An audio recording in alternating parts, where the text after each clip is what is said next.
اللهم صل على محمد وعلى آل محمد كما صليت على إبراهيم وعلى آل إبراهيم إنك حميد مجيد. اللهم بارك على محمد وعلى آل محمد كما باركت على إبراهيم وعلى آل إبراهيم إنك حميد مجيد. اللهم ربنا آتنا في الدنيا حسنة وفي الآخرة حسنة وقنا عذاب النار. اللهم إنك عفو تحب العفو فاعف عنا وعن آبائنا وأمهاتنا وأحيائنا وأمواتنا. اللهم إنا نسألك الهدى والتقى والعفاف والغنى. اللهم زدنا علما وعملا. اللهم وفقنا لما تحبه وترضى. سردیوں کے موسم کا ایک تہائی حصہ گزر چکا ہے. اپنی اپنی سردی کا حساب دیجیے. اپنی اپنی سردی کے اس موسم کا جواب دیجیے، حساب دیجیے. حساب ایسے ہوگا کہ آپ سے پہلا سوال یہ ہے کہ اس سردیوں کی ان راتوں میں کتنی دفعہ رات کو اٹھ کر تہجد کی نماز ادا کی. جواب خود دیجئے، اپنے دل میں دیجئے اور اپنے آپ کو خود کچھ نمبر دیجئے. سردیوں کی ان طویل راتوں میں کتنا زیادہ قرآن کریم یا کوئی دینی علم پڑھنے کی کوشش کی. عام راتوں کی طرح سردیوں کی راتیں گزار رہے ہیں یا اس میں کچھ معاملات میں تبدیلی آئی ہے؟ آج خطبہ کم سنیں گے اور خطبہ دینے والا اور سننے والے اپنا اپنا حساب کتاب زیادہ کریں گے. وہ وضو بتائیے جو ان سردیوں میں آپ نے کیا ہو، پانی ٹھنڈا ہو. تو ایک طرف تو انسان ٹھنڈے پانی کو بچ کے بس ہاتھ اپنے گیلے کرتا ہے اور کوشش کرتا ہے جلدی سے وضو کر لوں، اور ایک وضو وہ بھی ہوگا کہ ٹھنڈا پانی ہوگا، خوب ٹھنڈا لگا ہوگا، لیکن آپ نے پھر خوب سجا سنوار کے وضو کیا ہوگا. اس وضو کا بتائیے کہ وہ وضو کتنے کر چکے ہیں. یہ سردیوں میں چھوٹے دن ہوتے ہیں. سوال یہ ہے کہ ان سردیوں میں بطور خاص کتنے روزے رکھ چکے ہیں. سردیوں کے جو گزشتہ 1 یا 2 ڈیڑھ یا 2 ماہ گزرے ہیں، ان میں سے پیر اور جمعرات کا بطور خاص کتنی دفعہ روزہ رکھ کے آج یہاں پہ خطبہ سن رہے ہیں. اپنی سردی کا حساب دیجئے، اپنی سردی کا جواب دیجئے. بطور خاص سردیوں کی کچھ عبادات میں، ان کے معمول میں تبدیلیاں آتی ہیں. ان تبدیلیوں میں سے ایک وجہ دن کا چھوٹا اور رات کا لمبا ہونا ہے. دن کی اس محدود ہونے کو اور رات کے لمبے ہونے کو کس طریقے سے اپنی عبادات اور اپنے نیک اعمال میں خرچ کیا ہے. اپنی سردی کا حساب دیں. ان سردیوں میں کچھ انسانوں کی مشقت میں اضافہ ہوتا ہے، ان کی تکلیف میں اضافہ ہوتا ہے. کوئی آپ کے گرد و پیش میں کوئی کام کرنے والا ہوگا، کوئی محنت مزدوری کرنے والا ہوگا. وہ سردی میں کم کپڑوں کے ساتھ آپ کے دائیں بائیں گھومتا پھرتا ہوگا، رہتا ہوگا. اس کو گرم کپڑے لے کے دیے ہیں، یہ نہیں لے کے دیے. کسی کو جراب چاہیے ہوگی، کسی کو جرسی چاہیے ہوگی، کسی کو سویٹر چاہیے ہوگا. آپ اس کو دیکھتے ہوں گے حساب دیجئے کہ ان سردیوں میں کتنے لوگوں کو ایسی سہولت دینے کی کوشش کی ہے۔ صحابہ کرام رضوان اللہ علیہم اجمعین اپنے بیٹوں اور بیٹیوں کو سردیوں کے حوالے سے کچھ نصیحت کیا کرتے تھے، اپنے گھر والوں کو بطور خاص کچھ سردی کے حوالے سے نصیحت کرتے تھے۔ اپنی سردی کا حساب دیجئے، یہ تو بتائیے کہ جب سردی شروع ہوئی ہے اور جب سے یہ سردیاں آئی ہیں، اپنے گھر والوں کو بطور خاص اس سردی کے حوالے سے کیا نصیحت، کیا وصیت کی ہے۔ خطبے سن سن کر اور سردیوں کے معمولات بار بار علماء کرام سے سنتے ہیں، تو یہ جواب دیجئے کہ جنگ میں خون بہانا پڑتا ہے، جان ہتھیلی پر رکھ کر دشمن سے خطرہ مول لے کر پھر جا کے مال غنیمت حاصل ہوتا ہے۔ سردیوں میں اس جنگ کے جو مال غنیمت کو گرم مال غنیمت کہا جاتا ہے، جس میں خون گرم کر کے جان ہتھیلی پر رکھ کر پھر جا کے کچھ دشمن سے حاصل ہوتا ہے۔ سردیوں کو بھی ایک مال غنیمت کہا جاتا ہے، اس کو ٹھنڈا مال غنیمت کہا جاتا ہے کہ لڑے بغیر بڑی غنیمت حاصل ہوتی ہے۔ جواب دیجئے کہ اپنے نفس کے ساتھ جنگ کر کر ان سردیوں میں کیا مال غنیمت سمیٹا ہے۔ اپنی ابھی تک گزری ہوئی سردی کا حساب دیجئے۔ اس حساب میں ایک پہلو یہ آتا ہے کہ صحابہ کرام رضوان اللہ علیہم اجمعین اور ہماری امت کے بہترین دور کے علماء جن کو السلف الصالح کہا جاتا ہے، وہ اپنی رات کو تین تین حصوں میں تقسیم کر کے راتیں گزارتے تھے۔ ان سے محبت کرنے کے جذبے اور دعوے ہم سنتے ہیں، تو جواب دیجئے کہ اپنی رات کو کس تین حصے میں تقسیم کیا ہے۔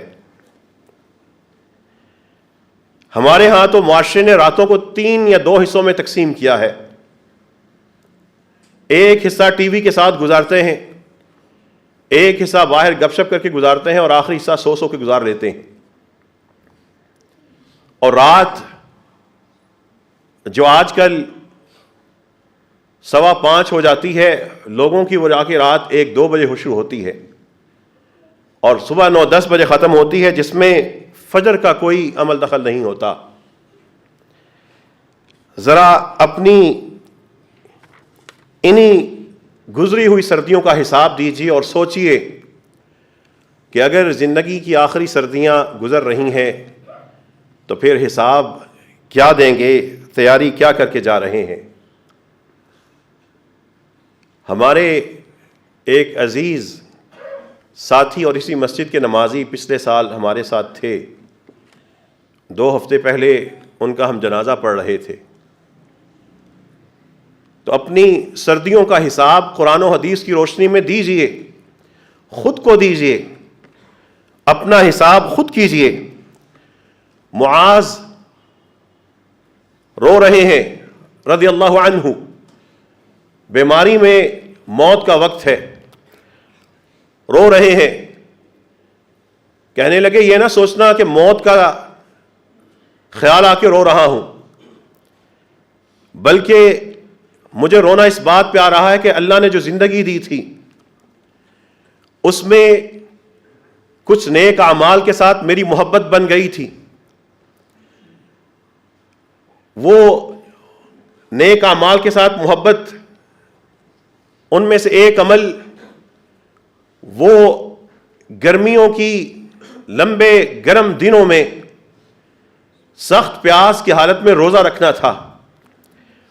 آج مجھے موت کے وقت وہ پیاس یاد آ رہی ہے جو میں روزے میں برداشت کرتا رہا، اور سردیوں کی لمبی ٹھنڈی راتوں میں رب کے حضور کھڑا ہوتا رہا۔ اور علماء کرام کی محفلیں ہوتی تھیں، حلقات ہوتے تھے، میں صفحے چیر کر ان علماء کے کرام کے پاس جا کے ان کی صحبتیں حاصل کرنے کی لذت سے لطف اندوز ہوتا رہا۔ موت آ رہی ہے لیکن گرمیوں کے روزے، سردیوں کا قیام اور علماء کرام کی وہ صحبت کی لذت ختم ہونے کے احساس کی وجہ سے آنسو بہا رہا ہوں۔ اپنی سردی کا حساب دیجئے، ان صحابی کی اس بات کا نقش آپ کے ذہن پہ کتنا ہے، اس کی چمک آپ کی سیرت میں کتنی ہے۔ عبید اپنے گھر میں اپنے ارد گرد شاگردوں میں اور اپنے جاننے والوں میں ندا لگاتے تھے، یا اہل القرآن، اے امت قرآن، اے قرآن کا علم حاصل کرنے والوں، طال لیلکم لقراءتکم فاقرؤوا، رب نے تمہاری راتوں کو لمبا کر دیا تو خوب قرآن کریم پڑھ لو۔ وقصر النہار لصیامکم فصوموا، اور تمہارا دن چھوٹا ہو گیا تو روزے رکھ لو۔ ان کی یہ پکار آپ کے کانوں میں کتنی دفعہ آتی ہے کہ زندگی کی ملی ہوئی ان سردیوں میں دن چھوٹا ہو گیا تو روزے رکھ لو، راتیں لمبی ہو گئیں، قرآن سے تعلق مضبوط کر لو، کچھ حفظ کر لو، کوئی تفاسیر پڑھ لو، کوئی الفاظ کے معنی دیکھ لو، کوئی کسی عالم دین کے جو قرآن کے حوالے سے جس کا علم ہے اس کی کتابیں پڑھ ڈالو۔ وہ حساب دیجئے کہ ان کی یہ پکار آپ کے کانوں میں، آپ کے شعور میں، آپ کی یادداشت میں کتنی دفعہ آتی ہے۔ ابن مسعود رضی اللہ عنہ، ان کی زندگیوں میں سردی آتی تھی، کہا کرتے تھے مرحباً بالشتاء، اس سردی کو خوش آمدید، مرحباً بالشتاء، اس سردی میں تنزل فیہ البرکہ، اس میں برکت اترتی ہے، ویطول فیہ اللیل، رات دراز ہو جاتی ہے، ویقصر فیہ النہار، دن چھوٹا ہو جاتا ہے۔ یہ برکتوں کا اور نیکیاں سمیٹنے کا ایک موسم ہوتا ہے۔ وہ رات جس میں بندہ اٹھ کے قیام کرتا ہے، اپنے گھر میں مصلی میں بیٹھتا ہے، نماز پڑھ رہا ہے، رب آسمان پہ اس پہ ہنس رہا ہے، مسکرا رہا ہے، وہ موقع ان سردیوں میں زیادہ ہیں۔ حسن بصری کہتے تھے مومن کی زندگی میں اگر خوبصورت ترین موسم ہے تو وہ سردی ہے، اس لیے کہ راتیں لمبی ہیں، علم کا وسیلہ ہے، قرآن سے تعلق مضبوط بنانے کا ذریعہ ہے، انسان کا قرآن کی کھیت میں جا کے سیراب ہونے کا ایک بہترین وقت ہے۔ یہ جو میں نے تینوں واقعات ذکر کیے ہیں، جواب دیجئے کہ جو سردی آپ کو لگتی ہے، جس میں گرم کپڑے پہنتے ہیں، اس میں قرآن کی کتنی گرمائش حاصل کی ہے، اس میں اس تہجد کے ذریعے کتنی دفعہ اپنے آپ کو مضبوط کیا ہے۔ وہ تہجد جس کے بارے میں اللہ فرما رہے ہیں ان ناشئۃ اللیل ہی اشد وطئا واقوم قیلا، رات کا جاگنا اور رات کو اٹھ کر عبادت کر لینا، ہی اشد وطئا، وہ انسان کو اپنی جان، اپنے نفس اور کردار کو مضبوط کرنے کے لیے اور رب سے تعلق جوڑنے کے لیے سب سے زبردست چیز ہے۔ وہ اقوم قیلا، اور انسان کو اپنے معاملات اور قول و فعل درست کرنے کے لیے سب سے مضبوط سہارا ہے۔ جواب دیجئے، یہ گرم کپڑے پہنے ہیں لیکن قرآن کی گرمائش کتنی دفعہ حاصل کی ہے۔ ان چند جو دن گزر گئے، ان کا صحابہ کرام رضوان اللہ علیہم اجمعین کی انہی باتوں کی روشنی میں جواب دیجئے، حساب کیجئے، اپنا کیجئے، دوسروں کو معاف کیجئے، اپنی آخرت کی فکر کیجئے، اپنا ثواب سمیٹ لیجئے، دوسرے کو گناہوں کو ڈھانپ لیجئے۔ پھر اللہ کے رسول صلی اللہ علیہ وسلم ایک حدیث میں ایک مقام کا اور ایک کیفیت کا ذکر کرتے ہیں، وہ ذکر، وہ کیفیت عام طور پر وہ سردیوں میں ہی آتی ہے۔ اللہ تعالیٰ کے رسول صلی اللہ علیہ وسلم نے اپنے صحابہ سے ایک سوال پوچھا، الا ادلکم علی ما یمحو اللہ بہ الخطایا ویرفع بہ الدرجات، میں تم لوگوں کو ایک ایسا کام نہ بتاؤں جس سے درجات بلند ہو اور غلطیاں مٹا دی جائیں؟ صحابہ نے کہا بلا یا رسول اللہ، کیوں نہیں اللہ کے رسول، اس چیز کی خواہش چاہت کس کو، کون ہوگا جس کو نہ ہو؟ اب اللہ کے رسول صلی اللہ علیہ وسلم نے کیفیت بیان کی ہے، اس کیفیت کو سن کر جواب دیجئے، اپنا حساب کیجئے۔ اللہ کے رسول صلی اللہ علیہ وسلم فرما رہے ہیں اسباغ الوضوء علی المکارہ، مشقت کے باوجود وضو کو خوب سنوار کر سجا کر کرنا، محبت سے کرنا، پیار سے کرنا، بنا کے کرنا، زبردست طریقے سے کرنا، شاندار طریقے سے کرنا، باوجود مشقت ہے، پانی ٹھنڈا ہے، لیکن پھر بھی انسان وضو کر رہا ہے، خوب محبت سے کر رہا ہے۔ اسباغ الوضوء علی المکارہ، باوجود اس کے کہ پانی گرم نہیں ہے، دور ہے، یا کوئی اور کیفیت ہو سکتی ہے، نہ جانے کن کن مشکل میں انسان اپنے رب سے تعلق بناتا ہے، اور نہ جانے کتنی آسانیوں کے باوجود رب کو بھول کے سویا ہوتا ہے۔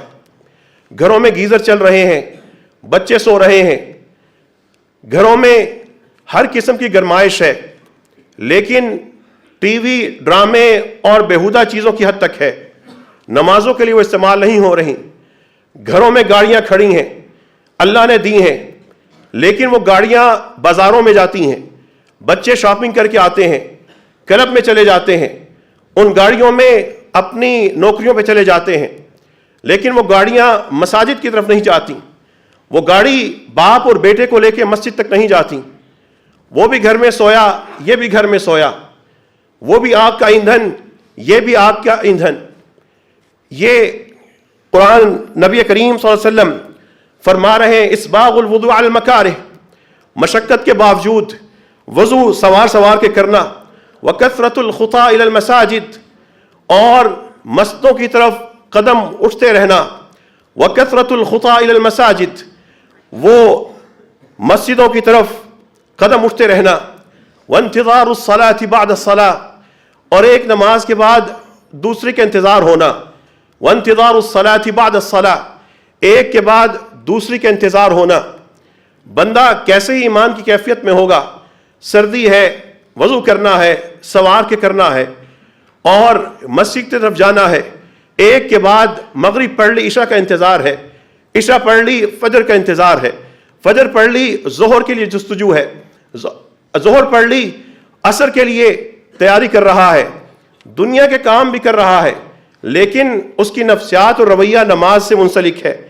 نبی کریم صلی اللہ علیہ وسلم فرماتے ہیں پھر اس حدیث کے تینوں مرحلوں کو، تینوں کڑیوں کو جوڑ کر اپنے ذہن میں رکھیے، اسباغ الوضوء علی المکارہ، مشقت کے باوجود وضو کرنا، وکثرت الخطا الی المساجد، نماز ادا کرنے کے لیے قدم اٹھانا اور کثرت سے اٹھانا، وانتظار الصلاة بعد الصلاة، ایک کے بعد پھر اگلی نماز کا انتظار شروع کر دینا، فذلکم الرباط، لوگوں ڈٹ جانے کے یہی تو مقام ہے، فذلکم الرباط، پناہ لینے کا یہی تو اصل رویہ ہے، فذلکم الرباط، اللہ کے ساتھ بندھ جانے کا یہی تو اصل ذریعہ ہے، فذلکم الرباط، زندگی میں ہدف بنانے کے لیے اصل مقام تو یہی ہے، فذلکم الرباط، جڑنا ہے، منسلک ہونا ہے، کسی کا ہونا ہے، تو یہی وہ خصائص ہیں جو اپنے اندر پیدا کرنے ہوں گے۔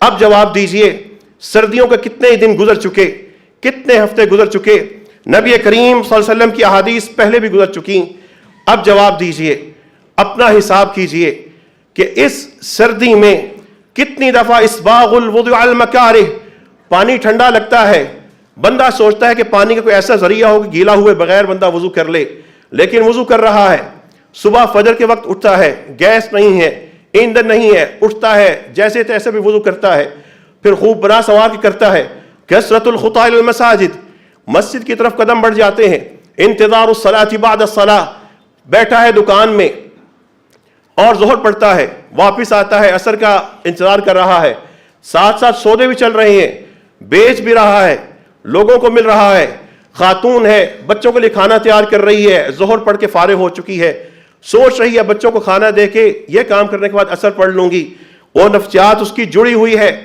اپنا حساب دیجئے، اپنا جواب دیجئے۔ حدیث تو سن لی، پہلے بھی سنی ہوگی، کہنے والا اور سننے والے سب جواب دیجئے۔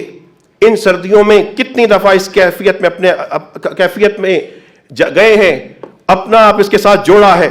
نبی کریم صلی اللہ علیہ وسلم کی اس حدیث میں اور جو صحابہ کرام رضوان اللہ علیہم اجمعین کے واقعات ذکر کیے ہیں، جواب دیجئے۔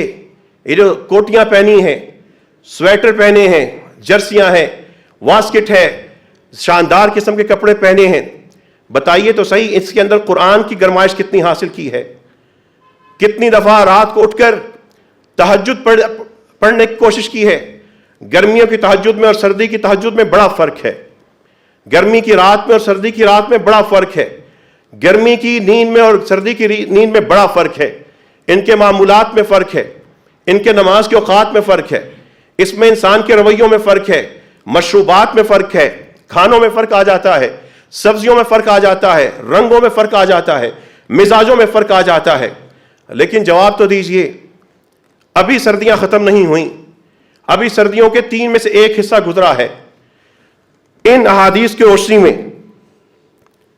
وہ پکار جو عبید اپنے طلبہ کو لگایا کرتے تھے، یا اہل القرآن، قرآن والو، رات لمبی ہو گئی، قرآن پڑھ لو، قرآن پڑھ لو، مزید مضبوط ہو جاؤ۔ جس کا ناظرہ اچھا نہیں کسی سے آن لائن ناظرہ پڑھ لے، جس نے تفسیر کا کچھ علم ہے وہ اور تفسیریں پڑھ لے، جس نے کچھ آیتیں یاد کی ہیں وہ اور حفظ کر لے، جس کو ایک پارہ آتا ہے وہ دوسرا پارہ یاد کر لے۔ بہت سے ادارے دن رات 24 گھنٹے انسان علم حاصل کر سکتا ہے۔ اپنی فرصت کا کوئی وقت تو نکال کے کسی اکیڈمی کو جوائن کر لے، کسی استاد سے پڑھ لے۔ اب تو جانے کی ضرورت نہیں، بستر کے اوپر سرہانے پہ سر رکھ کر موبائل پہ پڑھ لے۔ بتائیے تو صحیح، خطبے صرف دینے اور سننے ہیں یا عمل کرنا ہے، یا زندگی میں ان خطبوں کو عملی شکل میں نافذ کرنا ہے؟ وہ معاذ کا رونا، موت کے وقت رونا، رو موت کی وجہ سے نہیں رہا، گرمیوں کے روزے یاد آ رہے ہیں، وہ لطف یاد آتا ہے جب پانی سامنے ہوتا ہے، لیکن رب کی محبت لیے پھرتا ہوں، کام بھی کرتا ہوں، لیکن اس پانی کو اپنے ہونٹوں سے نہیں لگاتا۔ وہ محبت کا احساس، وہ رات کو بڑا گرم بستر ہوتا ہے، بہت مزے کی نیند آتی ہے، گہری نیند آتی ہے، لیکن ہٹاتا ہوں، قدم باہر نکالتا ہوں، اٹھتا ہوں، جاتا ہوں، وضو کرتا ہوں، پانی ٹھنڈا ہوتا ہے، خیال آتا ہے کل سے پڑھ لینا، آج چھوڑ دو، لیکن کہتا ہے کہ آج ہی پڑھنی ہے، ابھی پڑھنی ہے، اور آج سے شروع کرنی ہے، نیک عمل کل پہ نہیں ڈالنا۔ تو وہ معاذ کی کیفیت ہے، ان کو جاتے ہوئے، دنیا سے جاتے ہوئے اپنی تہجد یاد آ رہی ہے۔ سوال یہ ہے، جواب دیجئے، حدیث بتا دی، اپنا حساب کیجئے کہ ان سردیوں میں اب تک کیا سمیٹا ہے، اور آج کے خطبے کے بعد آگے کیا کرنے کا ارادہ ہے۔ اللہ تعالیٰ سے دعا کیجئے اللہ ہم سب کو عمل کرنے والا بنا دے۔ اے اللہ اپنی راتوں کو تہجد کے ساتھ آباد کرنے والا بنا دے۔ اے اللہ ہم سب کو قرآن کا علم حاصل کرنے والا اور اس کا علم بانٹنے والا بنا دے۔ وآخر دعوانا ان الحمد للہ رب العالمین۔ الحمد للہ حمدا کثیرا طیبا مبارکا فیہ۔ اللہم لک الحمد حمدا کما ينبغی لجلال وجہک وعظیم سلطانک۔ اللہم لک الحمد علی ما اخذت ولک الحمد علی ما اعطیت۔ اللہم صل علی نبینا محمد وعلی آل محمد كما صليت على إبراهيم وعلى آل إبراهيم إنك حميد مجيد. اللهم بارك على محمد وعلى آل محمد كما باركت على إبراهيم وعلى آل إبراهيم إنك حميد مجيد.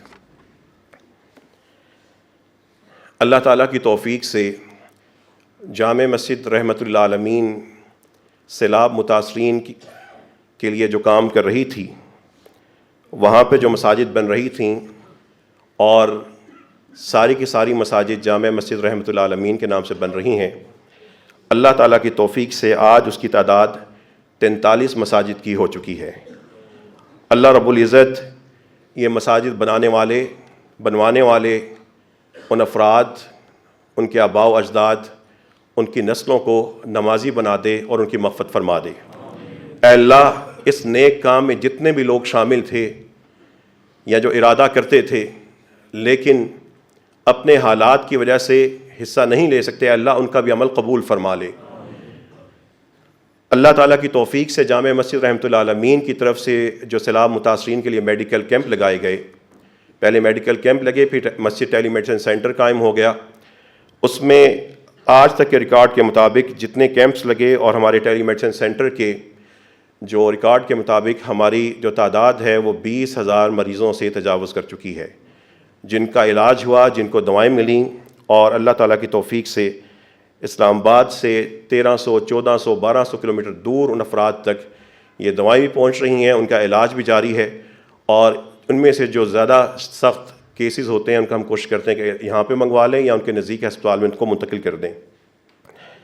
جو گھروں کو فراہم کرنے کا سلسلہ شروع ہوا تھا، اللہ تعالیٰ کی توفیق سے 150 گھر یا چھتیں پہلے مکمل ہوئی تھیں، اور مزید 350 گھروں اور چھتوں پہ کام جاری ہے، اور انشاءاللہ تعالیٰ اگلے 2 ہفتوں میں یہ کام بھی مکمل کر لیا جائے گا۔ 2 کلو چاول تحریک جو اس مسجد سے شروع ہوئی تھی کہ ہر نمازی، پاکستان کی ہر مسجد کا ہر نمازی اگر کسی بھی آفت میں مسجد کے سامنے 2 کلو چاول رکھ دے اور چلا جائے، صرف 2 کلو، تو ہم کسی بھی آفت میں اتنی بڑی تعداد میں ایک دن کے اندر خوراک جمع کر سکتے ہیں کہ ہمارے آفت میں مبتلا بھائیوں کو بھوک کا ڈر ہی نہ ہو، ان کی 6 مہینے کی ضرورتیں پوری ہو جائیں۔ وہ جو تحریک چلی تھی اس میں 2,10,000 کلو چاول کا ہنسا کراس ہو چکا ہے، اور الحمدللہ اسی تحریک کے ذریعے اب ہر ماہ 300 سے 350 بیواؤں اور یتیم سیلاب متاثرین کے گھر میں ان کے دروازے پہ راشن پہنچا دیا جاتا ہے۔ یہ سب اللہ تعالیٰ کی توفیق ہے۔ آپ سب ساتھی جو یہاں پہ موجود ہیں اور بہت سے یہاں پہ موجود نہیں، ان لوگوں کا ایک مخلصانہ تعاون ہے۔ اللہ رب العزت اس تعاون کو دنیا اور آخرت میں مغفرت کا، آسانیوں کا اور رحمت کا ذریعہ بنا دے، اور آپ سب لوگوں کو اہل خانہ سمیت نبی کریم صلی اللہ علیہ وسلم کی شفاعت نصیب فرما دے۔ یہ جو سردیاں گزر رہی ہیں، یہ زندگی موقع ہیں، یہ سردی بھی ایک موقع ہے، اس کو بھی اپنے لیے باعث شفاعت بنا لیجئے، باعث سفارش بنا لیجئے۔ جب حساب ہوگا تو اس کو اپنے ساتھ کھڑا کر لیجئے۔ یہ سردی گزر رہی ہے، خود نماز کا اہتمام کیجئے، گھر والوں سے کروائیے، اٹھیں ان کو اٹھائیے، اس میں رات کو جلدی سو جائیں تاکہ تہجد پڑھ سکیں۔ اور انسان کی نیند اتنی ان سردیوں میں پوری ہو جاتی ہے کہ اس کی خود آنکھیں کھل رہی ہوتی ہیں، اور گھر والوں کو اگر صحیح راستے پہ لانا ہے تو خدا کے نام پہ جو گھروں میں ایک سکرین کا غلط استعمال ہو رہا ہے اس کو روکیے۔ یہ رات بھر جاگتے رہتے ہیں اور پھر صبح فجر ضائع ہوتی ہے، رات بھر شام اور دن سارے اس سکرین کی وجہ سے جو چیزیں دیکھتے ہیں اس کے بعد انسان کھڑا ہونے کے قابل نہیں رہتا۔ وہ ذہن اتنا آلودہ چیزیں کر دیتی ہیں کہ انسان کہتا ہے کہ سو جو کل سے پرسوں سے نماز شروع کر لوں گا۔ یہ سردیاں ہی آپ کے دائیں بائیں کوئی گلی محلوں میں کام کرنے والے ہوں گے، صبح کے ٹائم اٹھتے ہوں گے، وہ بغیر جراب کے گھر سے نکلے ہوں گے، ایک چپل پہنی ہوگی اس میں چلے جا رہے ہوں گے، گاڑیوں میں گھروں میں اضافی جرابیں رکھیں، گزرتے ہوئے کو پہنا دیجیے۔ یہ ایک تکلیف دور کرنا آخرت کی تکلیفیں اپنی دور کرنے کے مترادف ہے، جیسا کہ نبی کریم صلی اللہ علیہ وسلم نے فرمایا کہ جس نے ایک شخص کو دنیا میں کوئی تکلیف اس کی دور کی، اللہ قیامت کے دن اس بندے کی تکلیفیں دور کرے گا۔ اپنے گھروں سے جب نکلتے ہیں گاڑیوں میں موٹر سائیکلوں میں تھوڑا سا کھانا اضافی پیک کر کے رکھ لیجئے، گزرتے ہوئے کوئی کھڑا ہے، کوئی ایسا شخص نظر آئے اس کو پکڑا کے آگے چلے جائیے، جہاں سے گزرتے جائیں نیکیوں کے اثرات چھوڑتے جائیں، اور پھر اللہ تعالیٰ کے حضور ایک آیت کو اپنے اوپر لاگو کرتے ہوئے کھڑے ہو جائیں، جس آیت سے میں نے خطبے کا آغاز کیا تھا۔ آج کے خطبے کا اصل مقصد یہی کہ کہنے والا اور سننے والے اس آیت کی تصویر بن جائیں۔ قرآن کہتا ہے کیا حال ہوگا اس شخص کا، امن کیا ہی کیفیت ہوگی اس شخص کی. من کیا ہی زبردست معاملہ ہوگا اس شخص کا. ہوا قانت آناء اللیل، وہ رات کی گھڑی میں رب کی عبادت میں لگا ہوا ہے. قانت آناء اللیل ساجداً وقائما، ساجداً وقائما، کبھی سجدہ کر رہا ہے کبھی قیام کر رہا ہے. اپنے آپ پہ سوچئے میں ہوں. امن ہوا قانت آناء اللیل ساجداً وقائما، رب کہہ رہا ہے کیا حال ہوگا، کیا رتبہ ہوگا، کیا کیفیت ہوگی، کیا شان ہوگی اس بندے کی جو کھڑا ہے، جو رات کی گھڑی میں آناء اللیل، رات کی گھڑیوں میں عبادت کر رہا ہے.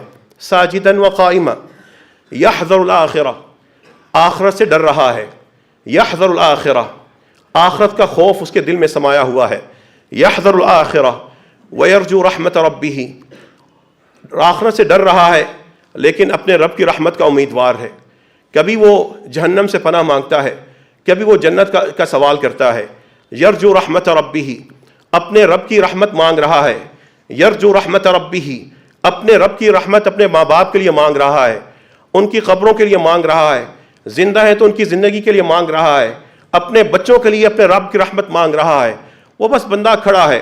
یحذر الآخرہ ویرجو رحمت ربہ ساجداً وقائما، ساجداً وقائما، آپ سجدہ کر رہے ہیں، قیام کر رہے ہیں، سجدہ کر رہے ہیں، قیام کر رہے ہیں، آگ سے پناہ چاہ رہے ہیں اور رب کی رحمت کے امیدوار ہیں. گھر آپ کا ہے، مصلی آپ کا ہے، کرنے والے آپ کے ہیں، مسلمان ہیں، ایمان آپ کا ہے اور عمل آپ کا ہے. یہی کیفیت میں جانا. بس انسان کو دو صورتیں یاد ہیں، وہی پڑھے جا رہا ہے. رات کا وقت ہے، بچے سوئے ہوئے ہیں، بیوی سوئی ہوئی ہے، وہ کھڑا ہے. رات کا وقت ہے، شوہر سویا ہوا ہے، بیوی کھڑی ہے، ماں باپ سوئے ہوئے ہیں، بچے کھڑے ہوئے ہیں. باری باری اپنا اپنا کام کر کے بس رات کو یہ کیفیت میں جا رہے ہیں. اس کیفیت میں چلے جائیں. اگر مسلک اختیار کرنا ہے تو اس آیت کا مسلک اختیار کر لیے. اگر محنت کرنی ہے تو اس آیت کے لیے محنت کر لیں. اگر جوان ہے تو جوانی ادھر صرف کر لیں. جوانی گزر چکی ہے تو اس جوانی کا سارا حساب اس آیت کے ذریعے اپنا بے باک کروا لیں. بچے ہیں تو اپنے اندر یہ صفت پیدا کر لیں. اگر خاندان والے ہیں تو اپنے خاندان کے اندر یہ روش پیدا کر دیں. یہی کامیابی ہے، یہی اسلام ہے، یہی دین ہوگا. جس دن آپ خود کھڑے ہو گئے، جس دن رب کے سامنے آناء اللیل، رات کی گھڑیوں میں کھڑے ہو گئے. آخر رات بھر سوشل میڈیا پہ تو استعمال ہوتا ہے، کئی گھنٹے ہوتا ہے. صرف 5 منٹ، 3 منٹ، 2 منٹ، 2 رکعتیں تھوڑی دیر کے لیے فجر سے پہلے اٹھے اور اٹھ کر آناء اللیل ساجداً وقائما، ساجداً وقائما میں اپنے آپ کو ڈھال لیا. اور یحذر الآخرہ، آخرت سے ڈر رہے ہیں. ویرجو رحمت ربہ، اپنے رب کی رحمت کو مانگ رہے ہیں اپنے لیے، ماں باپ کے لیے، کاروبار کے لیے. اے اللہ میرے کاروبار پہ، میرے بچوں پر، میرے گھر پر، میری نسلوں پر، میرے ان تمام معاملات میں، ملازمت میں، دفتر میں، رزق میں، جیب میں، آنکھ میں، جسم میں وہ رحمت اللہ نازل فرما دے. بندہ دعا کر رہا ہے. یہ وہ مقام ہے اس سردی میں آپ نے حاصل کرنا ہے. اللہ سے دعا کیجیے اللہ ہم سب کو اس کی عملی تصویر بنا دے. اے اللہ ہم سب کو اپنے گھر والوں کو اس کی عملی تصویر بنانے کی توفیق عطا فرما دے. اے اللہ آپ کو آپ کی عظیم صفات کا، آپ کے اسم اعظم کا نام دے کر اے اللہ ہم آپ سے یہ دعا کرتے ہیں. اے اللہ ہمیں آخرت میں عذاب جہنم سے بچا لے. اے اللہ ہم سب کو جنت عطا فرما دے. اے اللہ جو اہل جہنم کے کام ہیں ہمیں ان کو اپنے گھروں میں ختم کرنے کی توفیق عطا فرما. جو جنت والے کام ہیں اللہ ہمیں وہ کرنے کی توفیق عطا فرما. اے رب کریم ہمیں اپنی سیرتوں کو چمکانے کی توفیق عطا فرما. اے رب کریم ہم سب کو تہجد گزار بنا دے، نماز کو قائم کرنے والا بنا دے. اے اللہ ذکر کرنے والا بنا دے، شکر کرنے والا بنا دے، نماز کی پابندی کرنے والا بنا دے. اے اللہ جو نماز کی ہمیں غفلت ہے، سستی ہے، اللہ اس کو ہم سے دور فرما دے. اے رب کریم ہم سب کو اپنے اپنے گھروں کو جنت والا گھر بنانے کی توفیق عطا فرما دے. اے رب کریم ہمارے جتنے بیمار ہیں ان کو شفا عطا فرما. جو تڑپ رہے ہیں اللہ ان کو سکون عطا فرما دے. رب کریم جو دور ہیں اور ہم ان تک نہیں پہنچ سکتے لیکن وہ تکلیف میں ہیں، اے اللہ ان کی تکلیف کو بطور خاص دور فرما دے. اے اللہ ہمارے ایک بھائی نے دوسرے ملک سے دعا کی درخواست کی ہے. رب کریم آپ ہر نفس سے اس کے شہرک سے قریب ہیں. اے اللہ اس نفس پر اپنی رحمت نازل فرما دے. اے اللہ ہماری ایک معلمہ نے جو ہاتھ کے فالج کا شکار ہیں، رب کریم اس فالج سے بچاؤ کے لیے چھٹکارے کے لیے دعا کی درخواست کیا. اللہ ہماری اس معلمہ کو جو ہماری روحانی تربیت کرنے والی معلمہ تھیں, اللہ ان کو شفا نصیب فرما دے. اے رب کریم جتنے بھی بیمار ہیں رب کریم ان سب کو شفا عطا فرما. اور اللہ جن کو ہم دفنا آئے, قبروں میں چھوڑ آئے, کفن میں لپیٹ کے آ گئے, اے اللہ آج ہم ان سے تیری رحمت کا سوال کرتے ہیں. اللہ ان کی رحمت, ان کی قبروں کو اپنی رحمت سے بھر دے. اے اللہ ان کی قبروں کو منور کر دے, ٹھنڈا کر دے, کشادہ کر دے. ہمارے تمام مرحومین کی مغفرت فرما دے. جن کے ماں باپ زندہ ہیں اللہ ان کی زندگی لمبی کر دے, ایمان والی اور صحت والی کر دے. جو اپنے ماں باپ یا ماں یا باپ کو دفنا آیا اے اللہ ان کو ان کے اپنے ماں باپ کے ساتھ جنت میں اکٹھا فرما دینا. اے اللہ ہم سب کو اپنی اپنی اصلاح کرنے کی توفیق عطا فرما. اے اللہ ہماری جو بھی مشکلات ہیں ان کو دور فرما دے.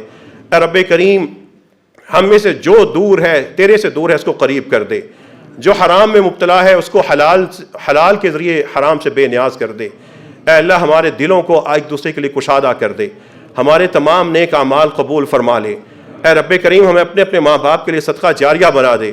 اے اللہ جو سردیوں کے دن باقی بچے ہیں اے اللہ اس میں ہمیں تہجدیں ادا کرنے کی توفیق عطا فرما, اس میں نفلی روزے رکھنے کی توفیق عطا فرما. اے اللہ قرآن سے گرمائش حاصل کرنے کی توفیق عطا فرما دے.